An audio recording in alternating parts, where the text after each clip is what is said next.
Well, hello, and welcome back to The Lamppost Listener. My name is Daniel. I'm Phil. And this is a podcast where we chronicle transcendent truth by traveling further up and further into classic works of children's literature. This is Season 9, Episode 2, The Mountains, which covers chapters 4 through 6 of The Princess and the Goblin. If you're following along on the Puffin Classics version, we're starting on page 19. Oh, you have your book this time, finally. Are you so happy about that? I'm so happy. This is such a nice copy of this. You know what's hilarious? I didn't pick up that version of the book once. I did all of mine on Kindle, and I am sad to say this, some of it on my phone, which was not a fun way to read. Yeah, that's not ideal. It was, I had... But you probably did what you had to do. My daughter has been decreasing her naps. She's 1 now. And decreasing her nap time, and she fell asleep on me. And every time I tried to get up and put her in the crib, earlier today when I was reading through some of this for the final time, I couldn't. Like, she kept stirring, and I was like, I wanted to get a good nap in because Anna was at work and I was home early, and I just ended up being I used my phone, which is never a fun way. It feels, I think, so much when I read these books that we do on the show, I want to be like immersed in the world, and I want to get, and just reading it on your phone, it doesn't do that for me. Yeah. It takes me out of it. Too many other things you could be doing. Yeah, I don't love it. But I did actually quite love these chapters. They were weird, honestly. They were interesting. I think there's a lot of great conversation. And I'm honestly, Phil, just having a lot of fun spending time in a world that isn't Narnia. As much as I do miss Narnia, it's interesting to already feel some of the differences, especially with MacDonald's prose, which we'll definitely talk about. We mentioned in the last episode that Lewis, in his own preface to his anthology on MacDonald, does not have a very glowing review or view in general of MacDonald as a writer. And I think maybe I'm seeing some of that here, but there's also a few things I do want to highlight that I really liked in his prose. And just for listeners who, if you haven't listened recently, or if it's been a while since you've heard our most recent episode before this, Lewis said that I think the word was MacDonald had no great books. He had many good books, but none great, and that he really wasn't all that good of a writer in general, which is interesting. But as a storyteller, he was much better. He was unmatched in many ways to Lewis. I've really enjoyed going.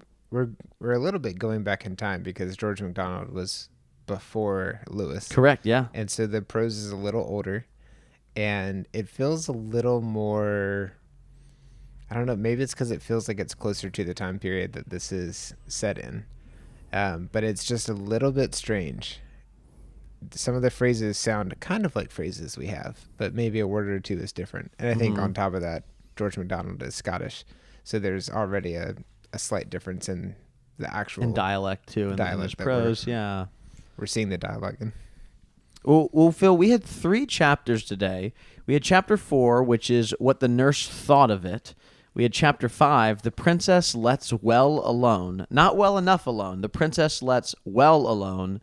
And then we had Chapter 6, The Little Miner. And before you do your summary, I do want to just mention, I was a little caught off guard in something that occurred here with these 3 chapters, and that we've spent the past however many years going through Narnia, reading 1 chapter every other week. And in those, Lewis, I would say, throughout the entire Chronicles of Narnia, I hadn't really thought about this, but every single one of his chapters in each of those 7 books is kind of about the same length. Like, all of his chapters are just about, maybe a 12, 13-minute read. Again, probably about 12 to 13, maybe 15 pages, but all in that kind of in that zone. Whereas today, we had 2 extremely short chapters and then 1 really long chapter. Totally threw me off. Which also did not prepare me either. I didn't realize how much that would actually affect me. Just like, that kind of just that felt like a weird pace to take it at, because the first 2 here, I think the first 2 chapters, which is chapter 4 and 5 here, are both like 2 pages, and then the Little Miner is like 12 pages, so it really goes on for a while. So yeah, it was just interesting. And I think I want to talk more about this, maybe not in this episode because we still have so much to do here on the front end of this season, but I'd love to talk about the way what that kind of does both positively and negatively for the flow and the pace of the book, because it felt a little choppy to me in that as I read through it. But I also don't know if that's just because I have a very specific way of preparing for the podcast that I've started doing over the last 6-7 years, and I didn't have that because I was like, oh, I have 3 chapters. I'm going to read one this day, one this day. And I was like, oh, the one I had today I read it in 2 minutes. Like I wasn't prepared for that kind of deal. You done played yourself. Yeah. Did you notice this too? I did because I was trying to reread before we record. So I've read the entire book at this point. We can be honest. We both just read this 5 seconds ago. I'm still trying to finish up, but you keep. Yeah. Every time I talk, Phil's got his book back open. I was trying to prepare, and I thought, oh, this is great. These chapters are flying by. And then I get to the next one. I was like, wait, is this really another 10 pages after what I've already read? This is substantial. It also, in addition to this, I'm currently, at the time of this recording, about 70% of the way through Brothers Karamazov. I heard of it. There are chapters that are much shorter, but they're still about maybe 15, 20 minutes. But because you can see how much time you have left in the chapter, sometimes I'll push a little bit because I have 3 minutes left and I want to finish the chapter and get to a good stopping point.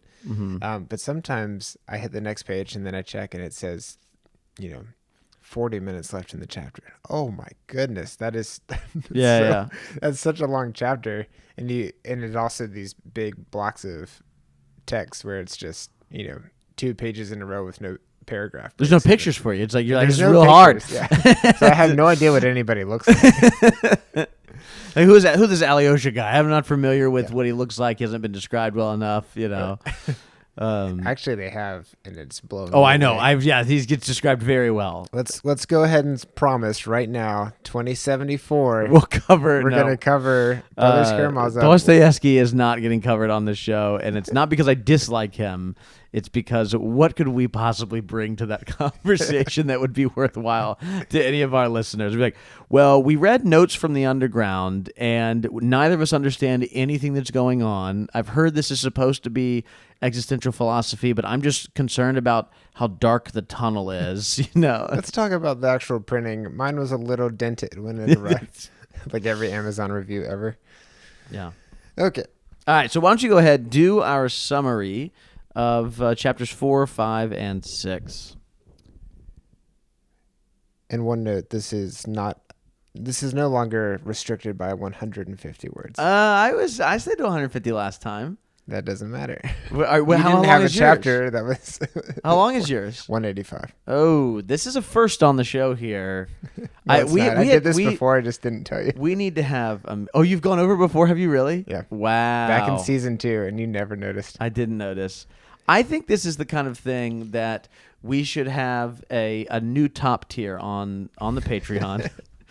It's $1,000 a month, and you get to write the summary, and Phil has to read whatever you write. It's like those people on the Peloton bikes that you like, Phil.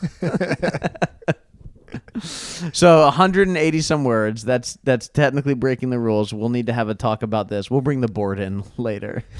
A lot of those words are chapter summary -4-6. And there's 4 or 5 right there. There you go. All right. Well, we'll forgive you. Let's go ahead and hear the summary. When the princess's nurse, Ludi, doesn't believe she really saw her grandmother, Irene is quite upset, and after hours of conflict, they make peace with each other. The next day, the princess sets out to find her grandmother's room again, but winds up in the kitchen and is retrieved by her nurse.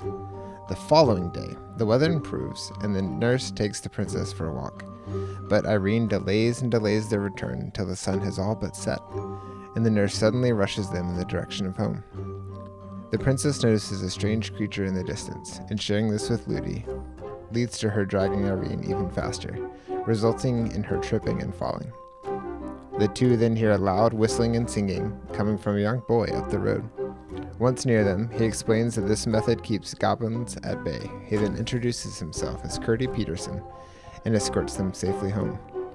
Once there, Curdy politely allows Irene to delay the kiss she promised him, stating that he will see her again soon. All right. I found out very recently, Phil, that there is some debate over how our princess's name is actually pronounced. Is it Irene? I listened to, so I have two versions of this on audiobook. One version says Irene, another version says Irene, which I don't know if this is different in the UK or in maybe other places in the United States. If I see the name Irene, and I've known people with the name Irene, I've never heard it pronounced as anything other than Irene. But then I also went and I found a YouTube video of what we maybe will watch at some point this season, which is the Princess and the Goblin movie. And in that movie, they say Princess Irene. So I'm not sure that I'm ready to make because again, in another audiobook, people say Irene. So it's not like when I first read The Philosopher's Stone before any of the movies came out, I said Hermione, or my mom and I did when I was reading it like in first or second grade. And the movie came out like, oh, it's distinctly pronounced this way. I'm not really sure what. And I even watched a lecture I saw on YouTube, someone giving on McDonald, and this lecturer pronounced it Princess Irene. But were you familiar? Have you ever heard this pronounced differently? Not that name. No. Maybe we'll hear from any listeners. If you have heard this name pronounced as Irene, that's very novel to me. I'm not familiar with that. Yeah. Interesting. I don't know. Why don't we stick with Irene for now until we hear? I was gonna say I think it's gonna be more distracting. Sometimes you have to go with the thing that everybody. Yeah, we're gonna say Princess Irene. The book is in public domain, so we can do whatever we want. No one can stop us. It's similar to if you say Chile, but you don't say Mexico. Or Deutschland. You know what I mean? There are like other names that are not what the actual country calls it. Right. But let's talk about these chapters. Really interesting what happens here. I was surprised. My biggest takeaway more than anything else was how quickly I remembered my dislike for Ludi. Like how quickly this character went from, because right now my son and I are reading through Prince Caspian, and we just finished up Trumpkin's story of Caspian's escape into the woods and with the Narnians, and we have Caspian's nurse, and then after Caspian's nurse leaves, we get his tutor, Dr. Cornelius, that come in, and both of them, we don't ever meet the nurse because the nurse is sent away after Caspian mentions the tales he's being told about old Narnia. But both of them are very loving. We understand they're kind, take care, and not condescending. Like one of the great things about Dr. Cornelius is that he speaks with Caspian, despite Caspian's young age, he speaks to him with dignity and respect. And even though he does still treat him as a child because he appropriately is a child, he still doesn't downplay the dignity that he has. It's really a great relationship that Dr. Cornelius has with Caspian. And this is the opposite of that. Ludi's relationship with Irene here is not a healthy one at all. I was going to say that is the way to describe it. It is an unhealthy and relationship. It's kind of hard to put any of it on an 8-year-old girl. I think you'd put almost none of it on her. And there's moments where Ludi comes across as being condescending and manipulative, and then other times when she pretty much lets Irene make all the decisions and just kind of follows her when it's like, oh, like actually you need to be the grown up here. This girl is 8. Yes. It's really interesting. I'm excited to unpack that. Any big takeaways for you before we jump into chapter 4? I thought the back and forth they had was really interesting, where Irene's upset, she forgives her, Ludi fishes for a compliment about how she's actually not unattractive, and it goes back and forth. But talk about a significant amount of information to learn about both characters. Sure. Through dialogue in a very compressed amount of time. Yeah. In that exchange occurs in chapter 4, which we should just dive into here. We have Princess Irene return. She's left great grandmother, and she comes back down, and in a scene very reminiscent of Lucy returning in chapter 3 of Wardrobe. You have Irene returning and not being believed. What's interesting is what appears to be Ludi's inability to believe. You almost get the sense, I don't want to get too ahead of us here, But you almost get the sense that if Ludi were even staring directly at great-grandmother, she just, like, that she is so, as we've talked about on the show recently a lot, she is so disenchanted that she is unable to believe. That it's not like a not wanting to believe or just being cynical here. It's like she's incapable of believing here, which reminded me a little bit of kind of the heart that Edmund had in Wardrobe, where Peter and Susan are not incapable of believing. We especially see that in chapter 5 when they go to the Professor Kirk and he kind of gives them, a couple of different things that could be happening with Lucy. But Edmund seems to have such a, what we might say, like a hardened heart in a way, or maybe a hardened mind, whichever one you want to call it, that Edmund is just, he can't believe Lucy. And Ludi kind of feels the same way here. Yeah. I also am curious. We may not. I know we don't find out in this book. I also found out there's a sequel. There is, yeah. When I finished the first one, I just received that too. I saw, yeah. Is this from your dad? Yeah, my mom and my dad. Your mom? I know, but this is like Yes. This is the thing your dad likes a lot. Yes, he is. He's a big George MacDonald fan. I'm curious if we'll ever find out more about Ludi, maybe in the second book, because she doesn't seem extremely capable of quite a few things in terms of maybe emotional intelligence. But she also is, I don't know what the time period is exactly, but she probably just has a pretty basic job to do. And it seems like she's relatively decent at that, except for keeping the princess safe. What's also unclear too is, and I think this matters quite a bit, is Ludi's age. I don't think has much been alluded to here. I went back my second time and couldn't quite figure out how old she is. And this kind of role in being a nurse to this 8-year-old princess, if you even think historically, now I don't know much about medieval Scotland at all, which I know is where MacDonald is he's not coming from medieval Scotland, but I just don't know much about medieval Scotland. But I know that it would not be unheard of for this nurse of an 8-year-old girl to be, as young as 15 or 16, but also as old as, 3 or 4 times that. Like right. The range is that it. The range could actually be relatively large, and I'm starting to actually picture Ludi a little bit more on the younger side. I haven't come across any illustrations yet, so maybe if we come across some illustrations, we might see something different. How old is Curdy? Curdy, I think we heard he was 12. 12, okay. I feel like if Ludi was 15 or 16, that would change their interaction. Yeah, that's true. Significantly. So I think she has to be older, but I'm not sure she has to be that much older. It's kind of hard to imagine someone being 60 and doing that job in that time period. So maybe we're talking late 20s or even early mid 20s.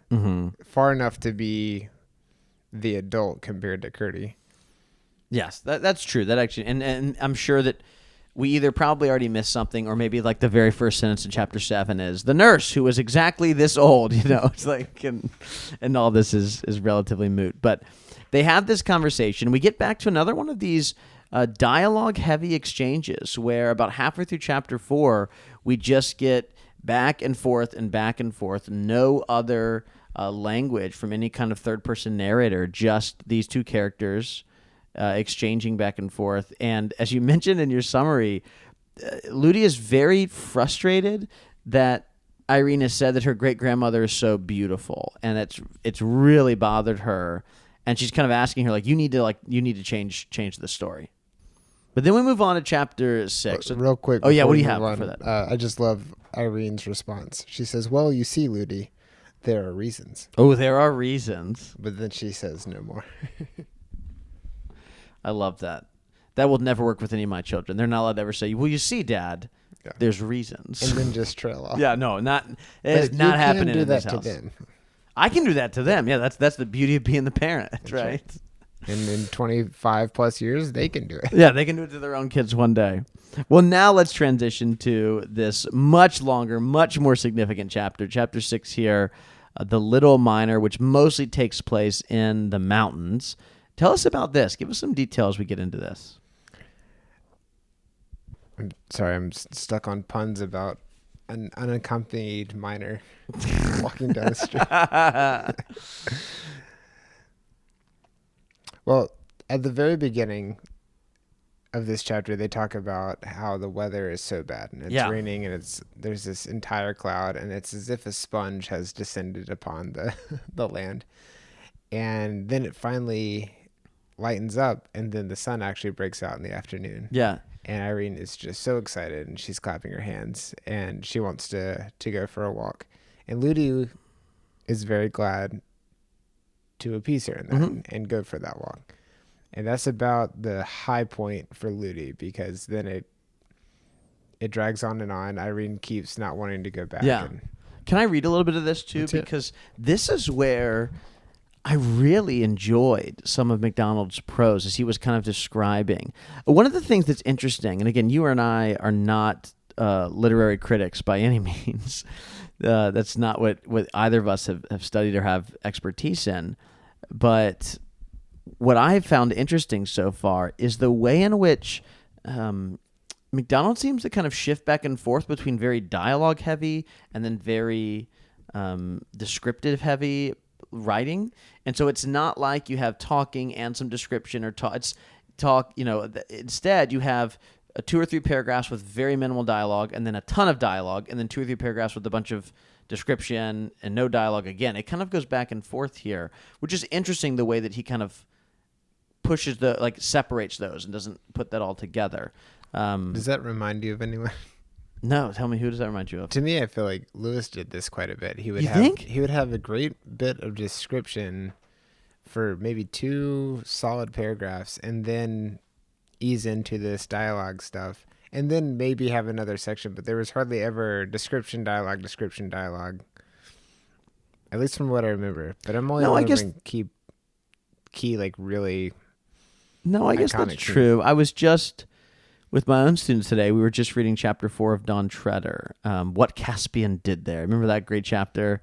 Caspian goes, all the humor of the frustration with bureaucracy and taxes is lost on 11-year-olds, unfortunately. It's hard to be like, you guys don't get this, but in 15 years you will, when you get your first paycheck, you'll get it. You'll feel that pain. When you have to start working with some kind of agency that's like lost one of your, I don't know, just some kind of bureaucratic thing. When you have to go to the DMV, how about that one? You want to take a trip, but you have to get a copy of your birth certificate. All those things. So you have to go to the register.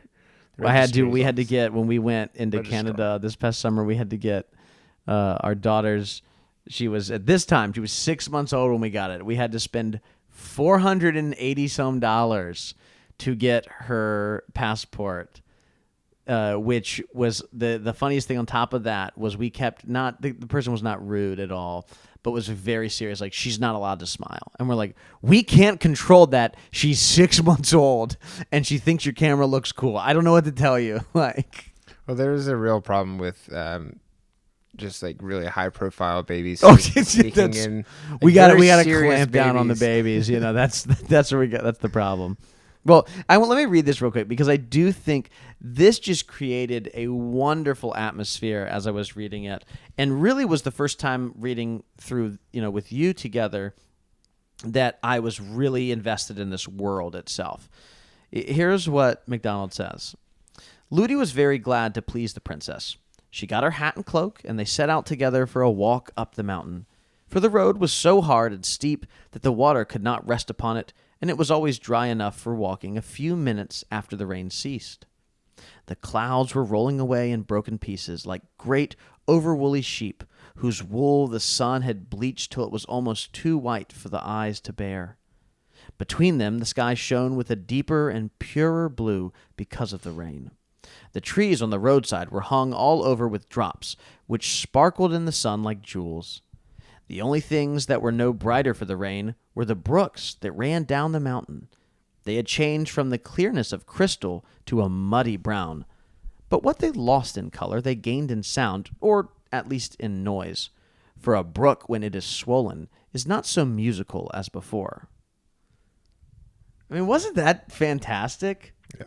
That was really great. Even hearing it now for the 4th or 5th time.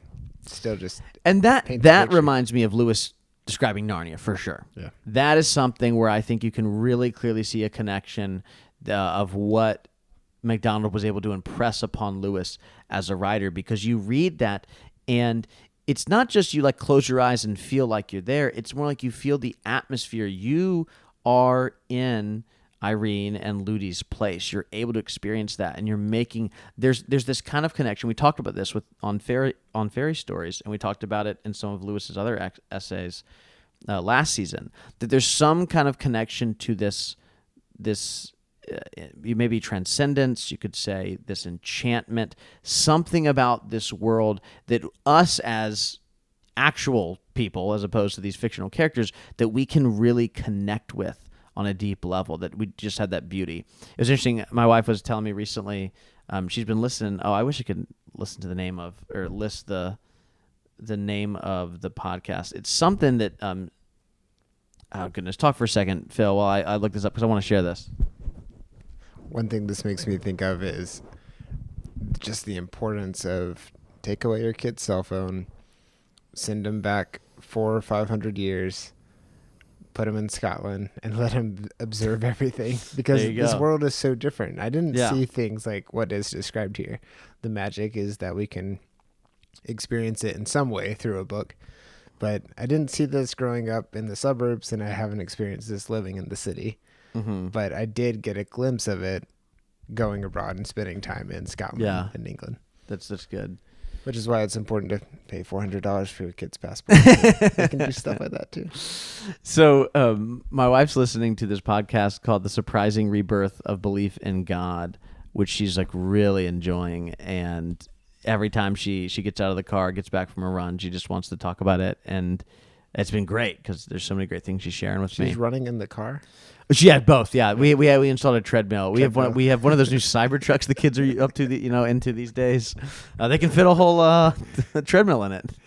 My wife's reaction to every cyber truck she sees is so.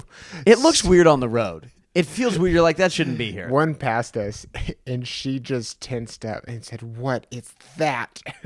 It looks like someone else's car hasn't the image quality is just poorer. You know what I mean? Like it hasn't fully materialized. The image hasn't finished downloading. Like when you're still playing GameCube. And yeah, you're like, oh, that truck will download eventually, and it won't look so weird. You know.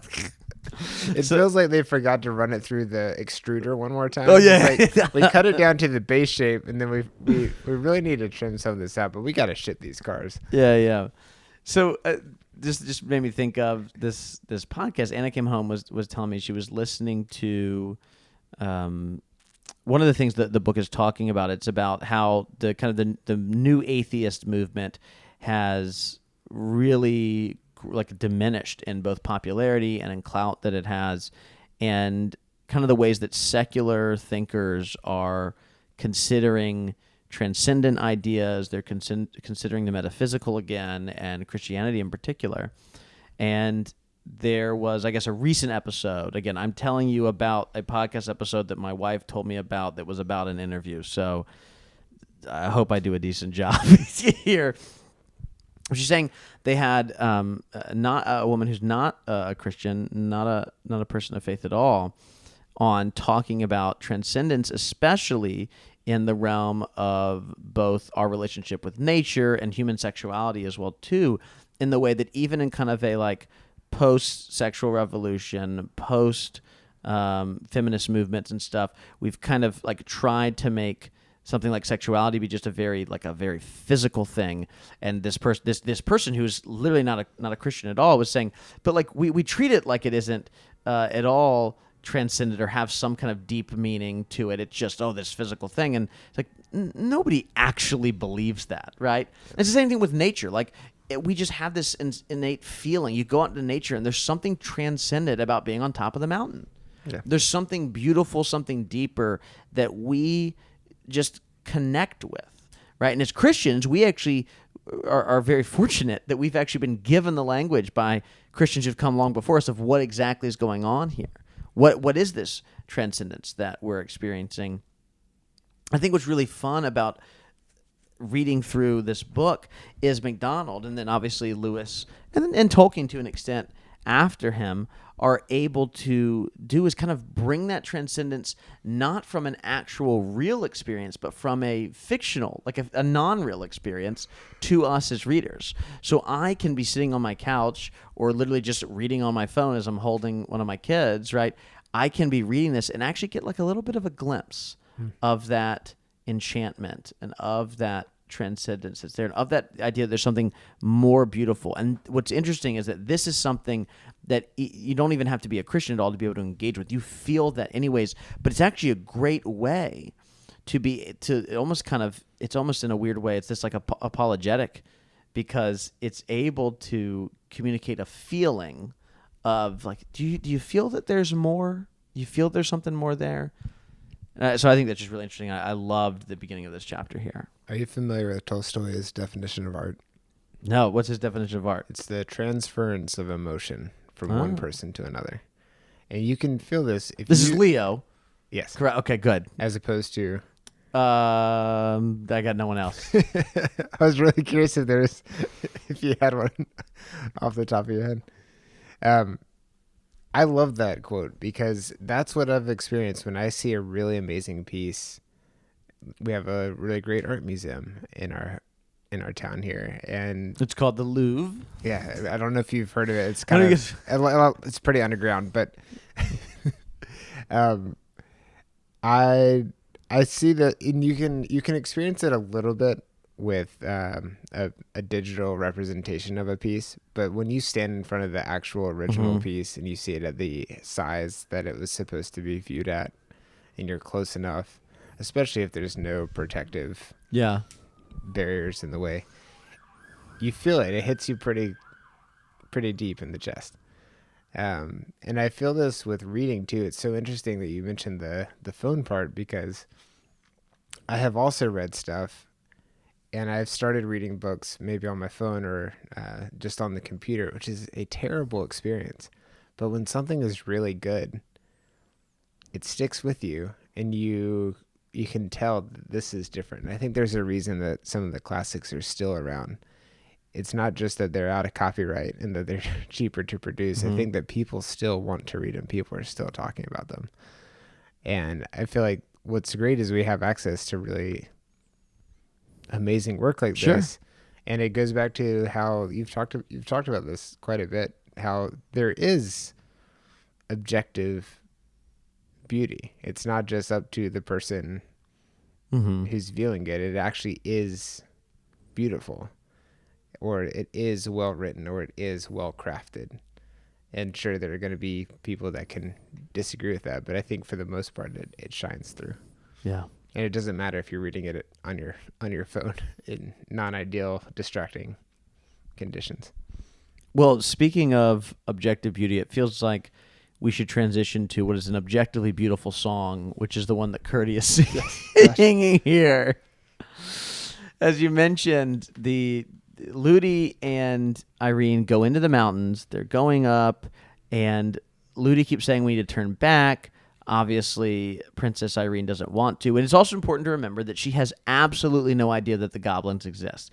And this is, I think, the first place where Ludi was kind of getting on my nerves with some of her behavior. But it's here that's like, you know better, right? One, you have an 8-year-old kid who should not be in charge. Why is she in charge right here? I don't care that she's the princess. You're her nurse. Yeah. The reason that they've given her a nurse is because they don't want her to be in charge yet. That's why she's not the queen, right? And also, you have the knowledge of, if we stay out too late, goblins will eat us or whatever. You know what I mean? Like, it's a pretty that means that Irene is pretty ignorant here of the danger that exists. Goblin. Exactly, that's true. Yeah.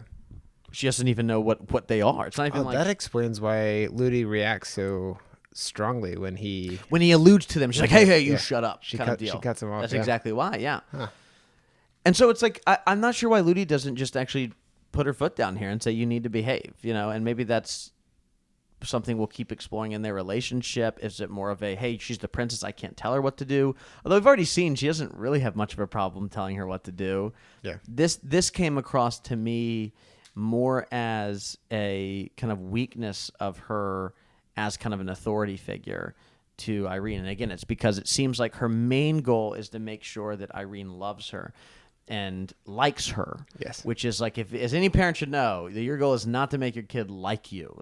Sometimes they really will, and it's great. She doesn't have an impulsive need to be liked, like her need to be loved. And I actually thought here quite a bit about Orwell from Till We Have Faces. I know you haven't read it, so I won't speak a ton about it. But Orwell has this this feels a little bit like the relationship between Orwell and Psyche. And maybe, I don't know, maybe we'll have to invite Andrew back to talk to us more about this later this season, because this relationship between the two, Orwell is overly protective of Psyche in a way that it's really more about her own insecurities and her own need for love than it is about actually love. It's not a sacrificial love. It's a taking kind of love. And that's really what we're seeing a little bit here from Ludi. So obviously the sun does go down. They start freaking out. There is some worry of what might come from Ludi. And again, Before it's not we move on, I want to talk about the sun going down. Yeah, tell me about it. So there's this shadow that passes very rapidly over their heads. Uh-huh. Is that just a shadow, or is that a shadow of a creature, you think? I don't know. It was unclear. So in that part, it says, oh, goodness, where is that here in the... It's the shape of the mountain appears and then rapidly passes over her. Exactly, yes. I don't know.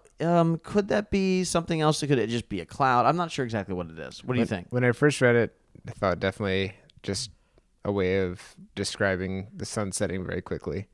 But then because we had that creature appear at different points, I wondered if what they were actually experiencing was a creature behind them that creates a larger shadow. Shadow, and then that scares her. But then now I'm thinking it is just a shadow. It's just a great way to describe the... Yeah, I figured it's just the shadow of of the other mountain, kind of like being, as the sun is beginning to set, you're getting that longer shadow. But there is a lot of great atmospheric tension here, kind of horror movie style, as they go from place to place and they hear these things. There's literally atmospheric tension because of the way the atmosphere is making the light. Oh, that's true. I love that. That's great. Yeah, that's so good. I thought you were doing that on purpose. No, I did. No, that was not thinking that thoughtfully. Don't look at the sun, but if you ever have watched a sunset, at the very end, it goes very quickly because you have that horizon line to compare it to. Yeah. And it looks like it's going very slowly, and then all of a sudden it seems like it just drops behind. That's true. Have you ever done a Pacific Ocean sunset? We're here on the East Coast, so we don't get to see the sun set a lot over the water, at least. I don't think I have. I think I've only done the other side. I have. When I was one, I probably experienced it. I haven't done it over the Pacific Ocean, but my grandparents used to be snowbirds in Naples, Florida, and which is on the Gulf of Mexico. And so we'd go down there, and it would do that. And it was always crazy. You'd be like, we'd go out to the beach, and you're looking out west, and you're seeing the sea, and the sun's going down, just like you said. It'd be like you wait for a long time, and all of a sudden it's like, whoa, what happened? I missed it. I always missed it. I always got distracted. Yeah. I missed it. This is even before cell phones, so or at least before smartphones, I should say. I was in before medication. Yeah. Before we had those, no one had created the glasses we all use whenever there's a solar eclipse. Those hadn't been invented yet, so we just man, whoever came up with that. You're just taking saran wrap to the window tinting place your nephew runs. They're always like, don't make this at home. And I'm like, I think literally you can make this at home. I'm not saying we're not recommending you do that. Get on their turf. Yeah. It seems more like, you just don't want us to compete with this business model you have, which is go into Publix, buy a bunch of random stuff, or Sam's Club, Costco, whatever, and then sell it for a lot more money. Yeah.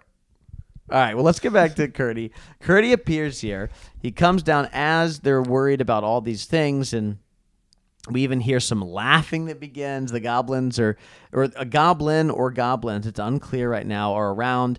In fact, there's a point where after we hear some laughing, Irene says, "Who's laughing?" The nurse says, "Nobody." And then we hear lies, lies, lies kind of come out from nowhere.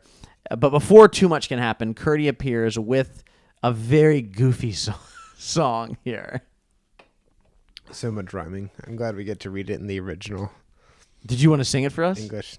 Well, I thought we could replace our intro song. Oh, this is with great. A duet, you and me singing Ludi's song here. The song is just kind of rhyming all the things they're gonna do down in the mines.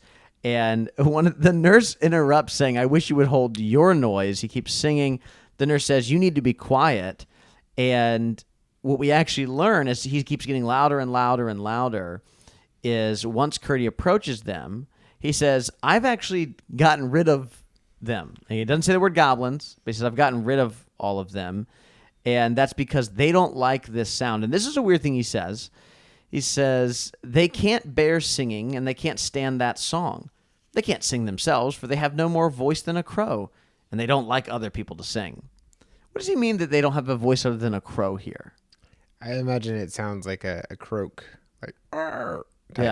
type thing instead of. So they're just not big singers. And a great question is when it says they can't sing and therefore they don't like singing, is it they just don't, are they jealous? Is this more of a jealousy kind of thing? And it sounds like I'm being a little facetious, but I'm not. In that, if we remember back to chapter 1 of this book, the goblins went underground because of potentially too high of taxes. Like they weren't uncivilized to begin with. They were civilized people who moved underground. And so maybe they used to be very similar to the founding of our own nation. Yeah, that's true. This is actually McDonald was still frustrated. It's a metaphor. It's a metaphor for the American Revolution. That makes sense because later it's George and Martha are the main two, the king and the queen goblin here. So that's Martha's her name. Martha too? Washington was no, not just my daughter. Yeah. No, I meant from Batman versus Superman. Oh, is that also? That's the turning point. They're fighting each other, and then they realize they both have a mom named Martha. I feel so incredibly vindicated that when everyone else went to go see Batman versus Superman back in 2016, I didn't go, and I was like, guys, all these movies are going to be bad. No one's going to care about the DCEU, and I've never been happier to be right. You were right. So they do. So he comes up. He says this. We learn that he is the son of Peter. And tell me about this exchange that kind of goes back and forth. I'm still wondering why we haven't read some of the poem. Did you really want to read it? Just a few lines. Okay, go for it. 13, 14, 15. This is worth the sifting. 14. I was thinking it was more of a 13, 14, fitting. 15. It's a slant rhyme. Yeah. 16, 17, 18. What was Eustace an assonance? It's like you wouldn't understand it. 1920 goblins in a plenty. Mm-hmm. Maybe it would help if we had a Scottish reader. Hush, scush, scurry. There you go in a hurry. Gobble, gobble, gobble. There you go. Gobble, gobble, goblin. There you go a wobbling. Hobble, hobble, hobbling. Cobble, cobble, cobbling. Hob, bob, goblin. Huh. Yeah, so he does say goblin again. She cuts him off after he says one, and she says, "Do be quiet." And then he says it again. She doesn't react as much that time. But then the nurse is asking who he is, and she's offended at the freedom with which he spoke to them. And again, this is the class stuff that you're talking about. Well, she's offended that he's talking to her, and then he even's like, "Oh, who are you guys?" Like he doesn't know. Yeah, he has no idea which I don't think is his fault. And then he identifies himself. He says, "I'm Peter's son." And they don't know who Peter is. Mm-hmm. He says Peter the miner, and they go back and forth for a while.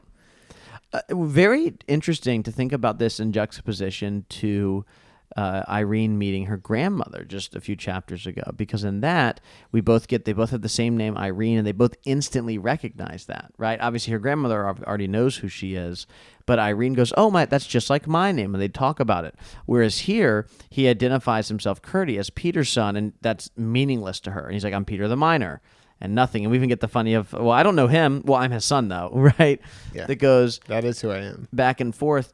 And one of the things I want to point out here that I think, as you think of some of this exchange that occurs between Ludi and Curdy here, is the fact that Curdy acts incredibly appropriately and really I don't know if this is quite the right word, but he almost acts regally here, despite the fact that he's what we're meant to be is kind of a poor miner here. In that, here's so interesting. He's, Ludi's like, "How dare you kind of talk to her this way?" And she says, "Don't go frightening the princess." This is what the nurse says. And Curdy's response is, "The princess," repeated the little miner, taking off his curious cap. "I beg your pardon, but you oughtn't to be out so late. Everybody knows that's against the law." He switches from like just like, "Hey, how are y'all doing? I was helping you already," to one, he takes off his cap immediately, meaning he knows the proper way to show respect to this figure. So he reacts appropriately, and he's like, "Hey, you need to get inside. You shouldn't. We don't." Like he's worried. And I love this because, again, this theme we're seeing in MacDonald's work is the fact that here is a miner who we don't think of as being kind of the very regal boy, and yet here he is acting good, setting this great example. And then we have Ludi, who works, even though she's not royalty herself, works just about as close as you can possibly get to them, and yet she's the one acting inappropriately. She's the one acting negatively. And it goes back to your behavior is what actually defines your character, not your title or role in this society. Yeah. What keeps going on here? Tell me more about this. So they go back and forth. Once he finds out that she's a princess, his behavior changes. He actually brings up that it's against the law to be out so late. Yeah, that's weird. But it doesn't seem to bother him that he's out that late. So maybe it's only against the law for the princess to be out. I got the sense that it was that it's more of a is it a Truman Show kind of thing? Does everyone know that she doesn't know? Do you know what I mean? Like, I think it has to only be the staff. The staff has to be the only one who knows. But so everyone else in the castle does know about goblins coming out at night, and you shouldn't be out at night. Yes. Okay. Because I was even wondering, like, is it just a few people that know? But you're saying no, none of them have. They all know. She's the only one who isn't in on the joke. So that is like Truman Show kind of behavior. Yeah. Interesting. That is. So the nurse suggests that they run because they need to get back quickly. And the miner says that is the worst thing you could do in terms of dealing with the goblins, is what he's implying there, or what he means there. And they go back and forth for a bit, but they eventually decide to have Curdy escort them. Yeah. There's a great quick moment here, too. So this is where Irene promises the kiss. She says, "You dear, good, kind Curdy, I'll give you a kiss when we get home," said the princess. And then right after this, we see that the nurse pulls her hand, but then something else happens. Oh, this is great. Read that. I love this stuff. The nurse gave her a great pull by the hand she held. But at that instant, the something in the middle of the way, which had looked like a great lump of earth brought down by the rain, began to move. There's so much that happens in just a few lines. Yeah, and even after that, I just want to keep reading. It says, "One after another, it shot out 4 long things, like 2 arms and 2 legs, but it was now too dark to tell what they were. The nurse began to tremble from head to foot. Irene clasped Curdy's hand yet faster, and Curdy began to sing again." So again, he has another song that he sings. But I love the fact that we have no real description of the goblins so far. They're just there. Yep. But we're getting them from the perspective of Irene, and they're kind of just mysterious things. We don't really know what's going on. Curdy does end up singing, gets them all the way back to the house, which is great. And then she says, "Well, I do owe you this kiss." And again, this isn't like some kind of, it's very innocent. It's not even a romantic thing. It's an 8-year-old saying, "I'm going to give a kiss to this 12-year-old who brought us home safely."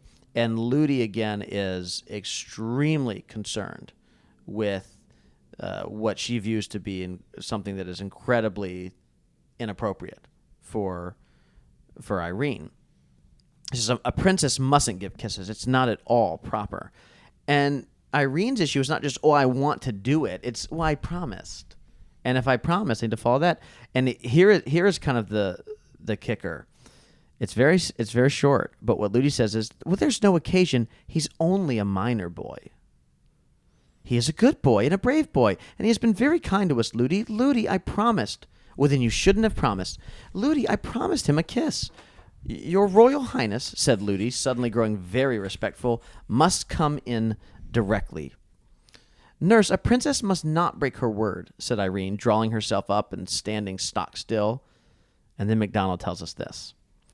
Ludi did not know which the king might count the worst, to let the princess be out after sunset or to let her kiss a minor boy. She did not know that, being a gentleman, as many kings have been, he would have counted neither of them the worse. However much he might have disliked his daughter to kiss the minor boy, he would not have had her break her word for all the goblins in creation. But as I say, the nurse was not lady enough to understand this, and so she was in a great difficulty, for if she insisted, someone might hear the princess cry and run to see, and then all would come out. So again, what actually changes Ludi here is the fact that she doesn't want to get herself in trouble. Yeah, she's trying to cover and this herself. is actually George MacDonald simply saying to us, look, I'm even telling you how you should feel here. The king would say it's nothing, like you need to keep your, I don't really necessarily want you to kiss this kid, but you need to keep your promise. That's what good people do. They keep their promises. Yeah. Ludi's like, I just don't want to get in trouble for my own misdeeds. Wonder if she'll change. I wonder if she's in the second book. Have you read the second book? I have not read the second book, only the first one. I'm actually not sure. Like, after we finish, because we're not doing that second book for the next season. So, spoiler alert, that's not the next season. I wonder if I'll like pick it up and read it right after this, or if I'll want to break and want to move on to something else. I don't know. Yeah. I think I have it somewhere. I just don't know where it is. If you want, I can buy you a $2. No, I'm fine. Thank you. I'm okay. Any final things you want to say here about the chapter?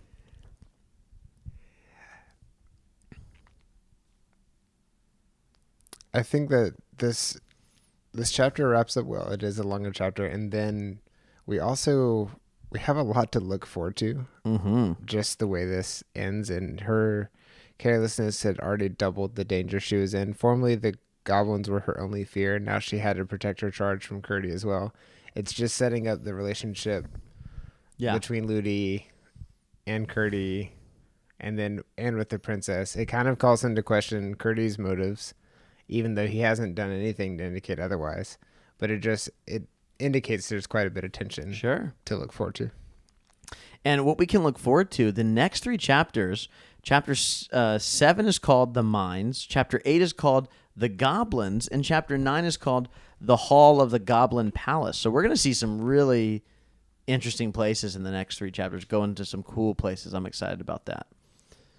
Well, Phil, before we go, we do have listener feedback today. We've got one from a man named, we've got here, Mr. Michael Wisenhunt, who has written to the show. Can I read it to you, or do you want to read it? No, I want to go in fresh. Read it out loud. Have you not seen this email yet? I haven't seen it. You haven't seen it. So I heard that a missive was sent. Okay. So Philip's dad sent us a message. The first time. You know what's interesting? Neither of my parents or any of my in-laws have ever written into the show, but both your father-in-law, before you were even dating his daughter, yes, and now your father have written into the show, which is great. This is kind of funny. Yeah. Sarah's dad wrote in before y'all were ever dating. Yeah. Big fan of the show. Big fan. That's actually when you went to ask for, when you went to tell him you were hoping to propose to his daughter, you were like, you like the show, right, dude? Like, I'm Phil from the Lamppost listener. Yeah, that's true. I'm Phil from the Lamppost listener. We met a couple weeks ago when I stayed at your house. All right. Well, here's an email we actually have from your father. Dear Daniel and Phil. Ooh, we put my name first. Dear Daniel and Phil, I'm looking forward to your upcoming season on a George MacDonald book. As Phil knows, George MacDonald is my favorite author, and I have a rotation of 36 of his books that I read through every few years because I like the way I think when I am in the middle of one of his books. There is much I could say, but I will just share one of my favorite quotes, which is not from a book, but from one of his letters. George MacDonald and his family lived in a large house in Italy one winter due to his health issues, and deep in the middle of the house was a chapel with a marble altar and a Madonna upon it. George MacDonald wrote in a letter to a friend about this chapel, and here's what MacDonald wrote. It was such a lovely idea to have a little core of rest in the heart of the house, a chamber opening out into the infinite. Only it is all useless, except there be such a chamber in the heart of the heart itself, where, instead of an altar, is a common hearth, and instead of the Madonna above, sits the Son of Man below, tending the fire and making it burn with words of eternal love and tenderness and courage and patience. Wow. I'm going to read it one more time if that's okay. Let's hear it. The last sentence there. Only it is all useless, except there be such a chamber in the heart of the heart itself, where instead of an altar is a common hearth, and instead of the Madonna above sits the Son of Man below, tending the fire and making it burn with the words of eternal love and tenderness and courage and patience. I shared this with my pastor not long ago and then told him, and that is why I read George MacDonald. Blessings on your podcast season. Wow. XOXO dad. He didn't write Doesn't that. No, he didn't write that. People should also know He doesn't play tic-tac-toe. No.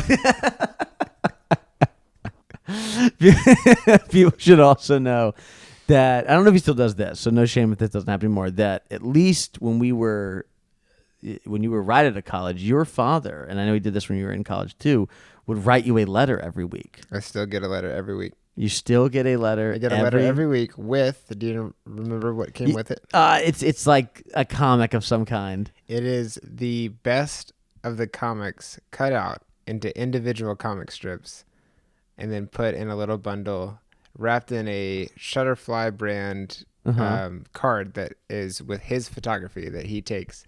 So if he takes a picture of a sunset or a nice beach landscape or some moment selfie in the Wissenheim household, then that, no selfies yet, but maybe there's one coming. That gets printed out onto a card, and then he writes a note on that card. And then on the other side of the card is a Bible verse. Mm-hmm. And once I got married, Sarah Jane is now included. Oh, wow. That. Okay. And then we had a kid, and now he's included in that. Wow. And it's really special. It's this tradition that's been going on even since before college, whenever I was away from home for more than a week. Oh, did he mail it to his own house before then? Like, it's like, Dad, we need to invest this money. Yeah, can we not use stamps for the house? Yeah. Well, that's, ladies and gentlemen, if you want to know how to be a great father, that sounds like that's just like not easy in having to do that every week but it's also one of those things where it's like, oh, that's a thing I can do to like very clearly communicate my love and my affection and my care for my kids. So, and I've saved the letters, so I have this incredible. Where do you put them all? And I have a box, and then once that box gets full, you get another box, and where the other boxes go. They go in the box closet. Oh, do you have a box closet for real? Yeah. All right, there you go.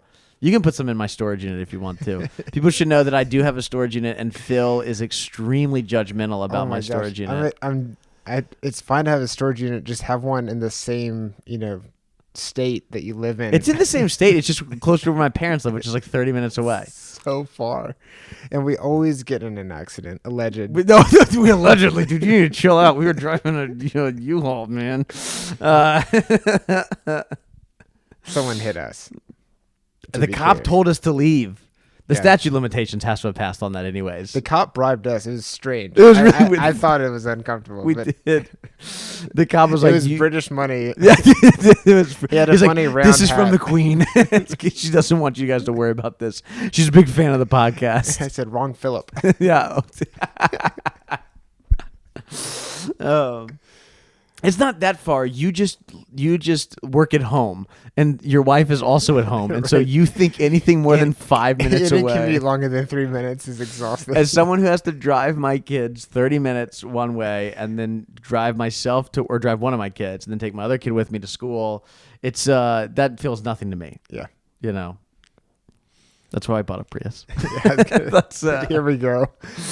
I think it's time for us to end when I'm trying to defend myself on that one. Well, Phil, I got to read that great email from your dad. Yep. Thanks again, Mr. Wisenhunt, for sending that our way. We really appreciate that. And thanks for supporting us over at on the Dancing Lawn on Patreon. Your dad's been one of the earliest supporters of the show. This episode is made possible by our patrons over at patreon.com. If you'd like to support the show, you can listen to a bonus episode each month, along with other rewards. Special thanks goes to John Marr, Emily Wakefield, Ryan Smith, Ashton Washburn, Andrew Trophy, and Becca Brown for supporting us at our top tiers.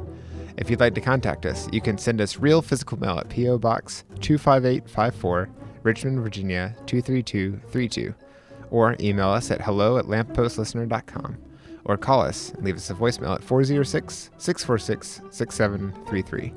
Links to past guests, reference books, and other things can be found at lamppostlistener.com. Thanks for coming along on this journey. Until next time, further up and further in.